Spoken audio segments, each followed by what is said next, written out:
The Fast and the Furious 3 Tokyo Drift movie review. Right, so this is part of my scripted movie review series in which I go back through my blog archives and read movie reviews that I wrote 10, 12 years ago and make a YouTube video out of it for whatever it may or may not be worth. Yeah, this movie I saw when I was living in Japan. And in fact, I think the only reason I saw it is because I was living in Japan.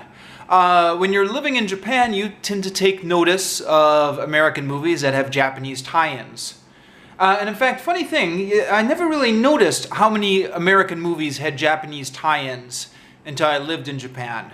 But like every year there was like a couple of them. I think, Kill Bill, Last Samurai, The Grudge, Lost in Translation, Memoirs of a Geisha, Letters from Iwo Jima, and more kind of all came out while I was living in Japan. So, yeah, that was my primary interest in this movie. I've never been a big fan of the Fast and the Furious franchise. In fact, to this day, this movie and the first movie are the only ones I've seen. I just was not interested enough to see all the others.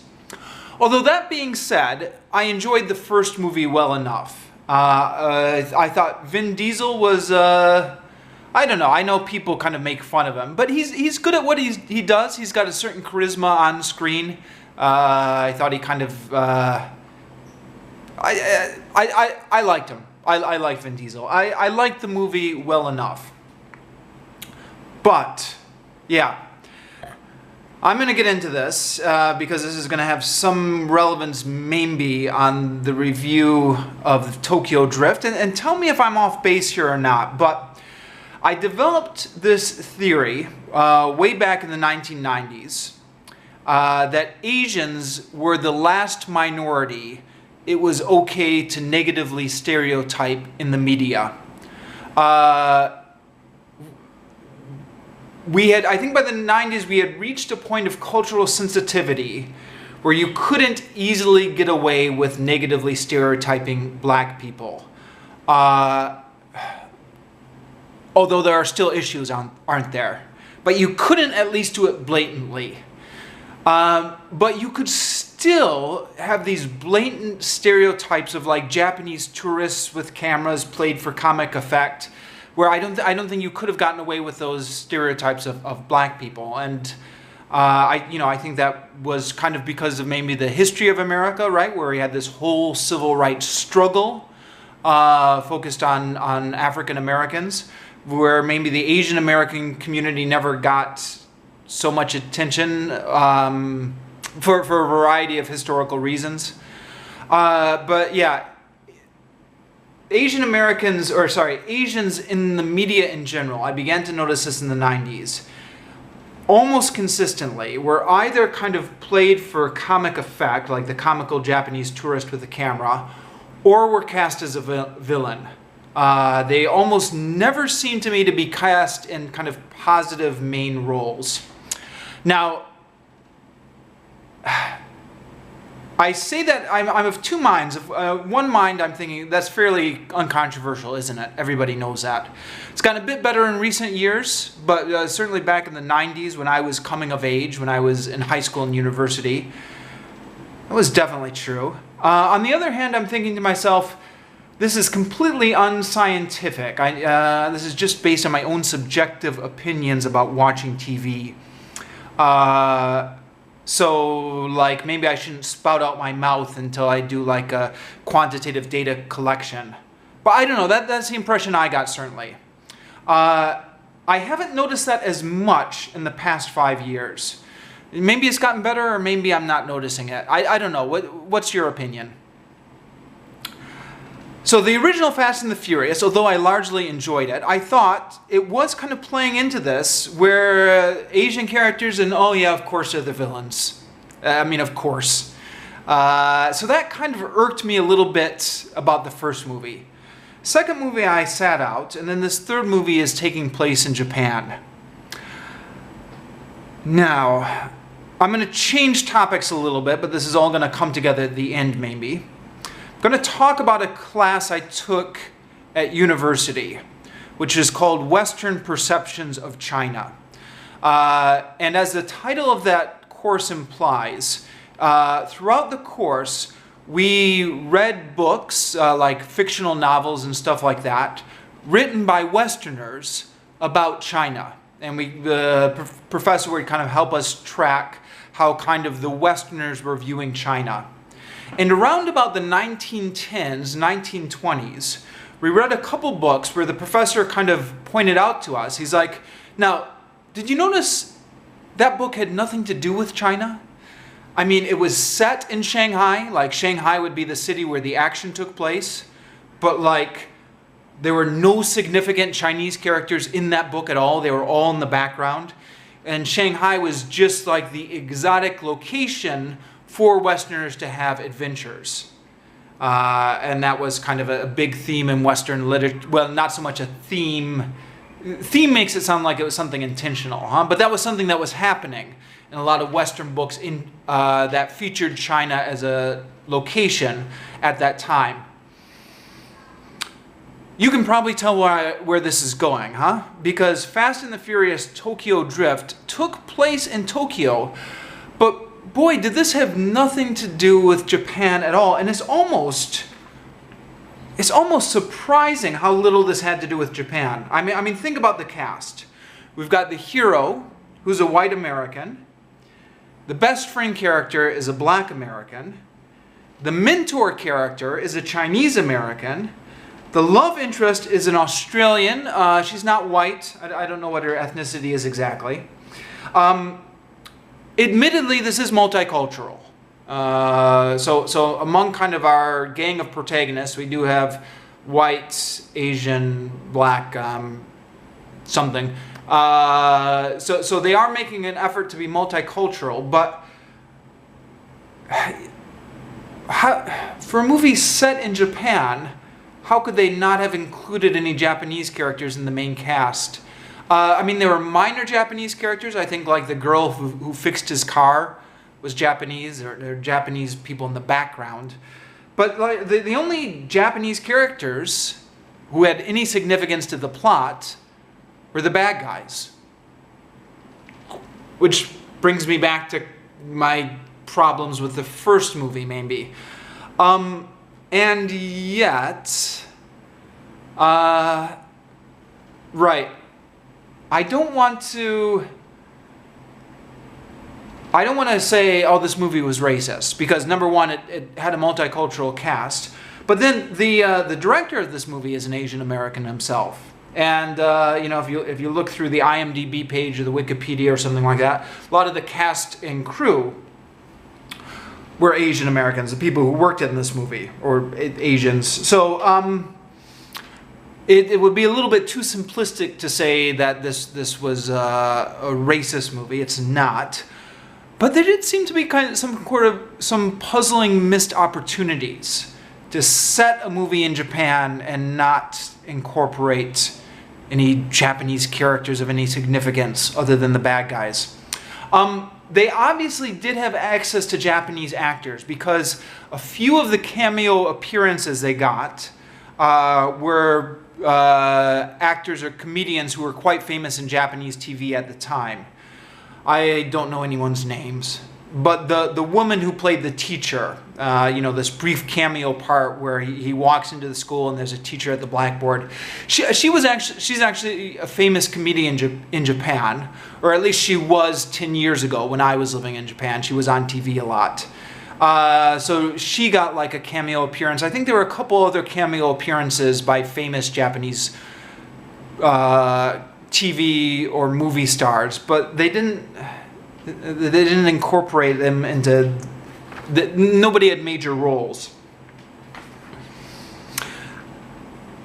Again, to try and be perfectly fair, I'm criticizing this movie for being an American movie that's just using Japan as a backdrop. But is there anything wrong with that? I don't know, maybe there's not. And to be perfectly fair, Japanese media does this all the time in reverse. or at least it did that 10 years ago when I lived there. I'm not current on anything. I left Japan in 2008. But when I was there, I certainly remember Japanese comic books, TV series would often feature stories about Japanese people traveling abroad that had nothing to do at all with the local context. It was just, Japanese people would be in America, but the plot would all be about the Japanese people, nothing to do with the Americans. So it seems to be a universal trend, maybe, or at least Japan does it as well. Yeah. What else do I want to say? Give some perspective of my own from somebody who lived in Japan for 8 years. Of course, I was out in the countryside, and this film is set in Tokyo. And Tokyo is quite different from the Japanese countryside. It's like completely different. It's maybe the Midwest, so the people in the Japanese countryside, the Japanese people in the countryside, sometimes talk about Tokyo as if it's kind of like a crazy place where nobody has any morals and everyone has lost their way. It reminds me a little bit, I grew up in the Midwest. It reminds me a little bit of the way Midwesterners will sometimes talk about California. Like, oh, those crazy Californians, everyone's has no morals in California, or this kind of perception of the Hollywood and Hollywood orgies or whatever.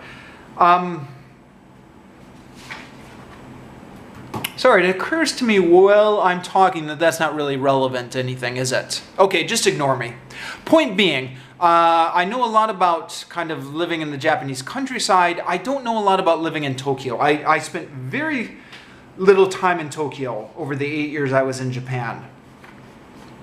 But yeah, it didn't seem right to me. There were some scenes like the scene where he walks into the school and the Japanese teacher is just like, all right, put on your slippers and sit down there. And like in my experience, certainly living in the Japanese countryside, if a tall white foreigner walks into a Japanese classroom, it's just chaos. Everyone's like, who are you? What are you doing here? They try and practice their English on you, or it causes massive amounts of attention. But I don't know, maybe Tokyo's different. I suspect it's not that different though. I suspect the movie just kind of brushed aside that.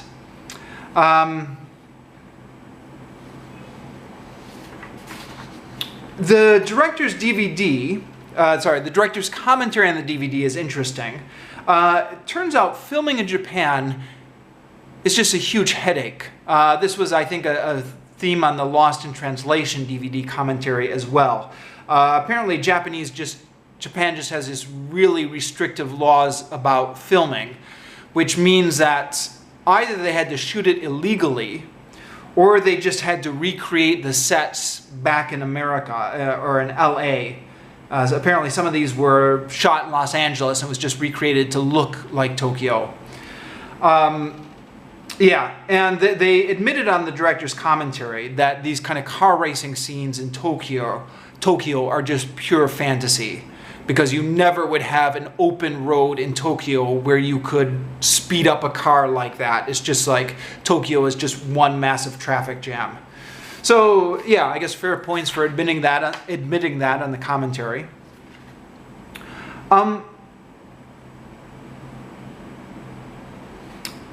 I've been talking a lot about Japan and cultural representation issues and stuff like that. And admittedly, none of that is a point with a movie like that.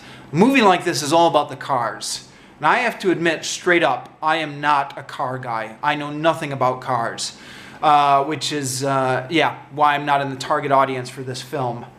I am reminded, though, I had read a few months previous to watching this movie, a novel called Crash by J.G. Ballard, which was kind of a satire on people who had got sexual arousal out of car crashes.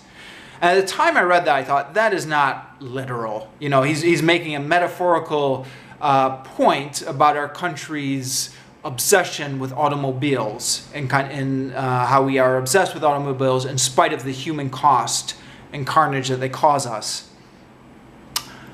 And then I saw the opening scenes to this movie, and I thought,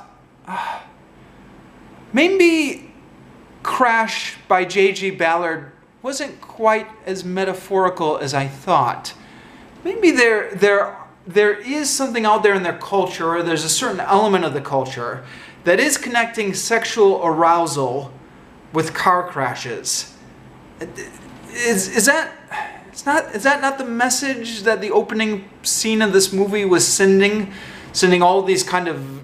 They were definitely making a connection between sexy girls and fast cars. And possibly car crashes are being thrown into the mix there. I don't know. Maybe I'm just not getting this because I'm not a car person and I'm not in the target audience. Final notes, I guess,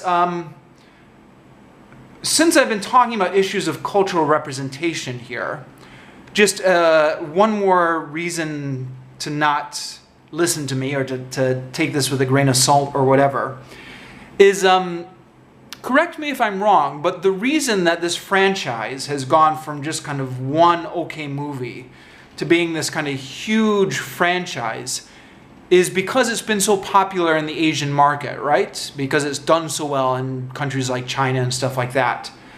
I mean, I'm currently living in Vietnam. I was living in Cambodia beforehand, and these movies have been huge in Vietnam and Cambodia. Now, part of that, of course, is because big, dumb action movies get across the language barrier very easily. Yeah, you don't need to understand.